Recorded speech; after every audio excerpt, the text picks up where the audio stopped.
За българския селянин-фермер селско-стопанският пейзаж е съчетание от дълбоко вкоренена традиция и огромни съвременни предизвикателства. Опитът му се формира от историята на поземлената реформа, натиска на световния пазар и сложните реалности на членството в Европейския съюз. Исторически контекст и настоящи реалности. Българската провинция има дълга история на дребно земеделие, като много селски домакинства традиционно произвеждат за собствена консумация и продават излишъка. Възстановяването на собствеността върху земята след комунизма през 90-те години, макар и да връща земята на първоначалните й собственици, често води до разпокъсани и малки парцели. Тази фрагментация затруднява много селяни фермери да постигнат икономии от мащаба и възпрепятства развитието на жизнеспособни едромащабни търговски операции.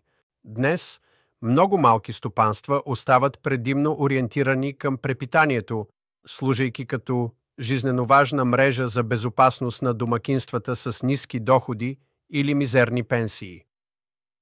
Излишната продукция се продава на местните пазари, осигурявайки важна добавка към техните доходи. Икономически предизвикателства и пазарен натиск. От гледна точка на дребния фермер, икономическата ситуация може да бъде несигурна. Те често се сблъскват с конкуренция от едромащабни производители. Българското земеделие се характеризира с двойна структура. Съвместно съществуване на малък брой много големи стопанства с огромен брой малки. Големите стопанства доминират производството и се възползват от икономии от мащаба, което затруднява дребните фермери да се конкурират по отношение на цените. Нестабилни цени. Цените на селскостопанските продукти могат да бъдат непредсказуеми, проблем, който се изостри от събития като войната в Украйна, която предизвика приток на евтин внос и оказа значителен натиск върху местните производители. Липса на капитал и достъп до пазара. Дребните фермери често разполагат с ограничен капитал за инвестиране в модерно оборудване или нови технологии. Те също така се борят да си осигурят стабилен достъп до по-големи пазари, като често разчитат на местни неформални мрежи. Административна тежест. Справянето с бюрократичните процеси за получаване на държавни и европейски субсидии може да бъде сериозно предизвикателство за дребните фермери, които може да нямат необходимото време, ресурси или опит. Въздействието на членството в Европейския съюз, присъединяването на България към Тежтелес и прилагането на общата селско-стопанска политика ОСП със смесена благословия. ОСП предоставя значителна финансова подкрепа, като милиарди евро са отпуснати за директни плащания на доходи на земеделските стопани и инвестиции в модернизация.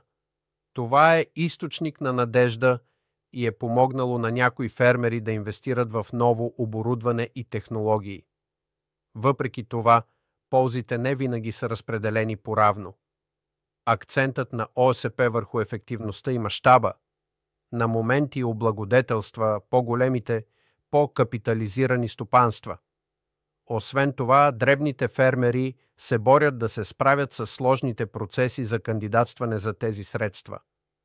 Протестите на фермерите по въпроси като неплатени субсидии и конкуренцията от внос подчертават тяхното разочарование от практическото прилагане на тези политики.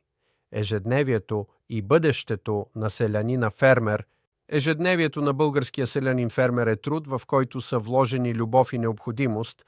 Това е живот, дълбоко свързан с земята и сезоните, с богата традиция в отглеждането на култури като пшеница, царевица и слънчоглед, както и плодове и зеленчуци като грозде и домати. Работата е физически изтощителна, а бъдещето може да изглежда несигурно. Основна грижа е застаряващото селско население.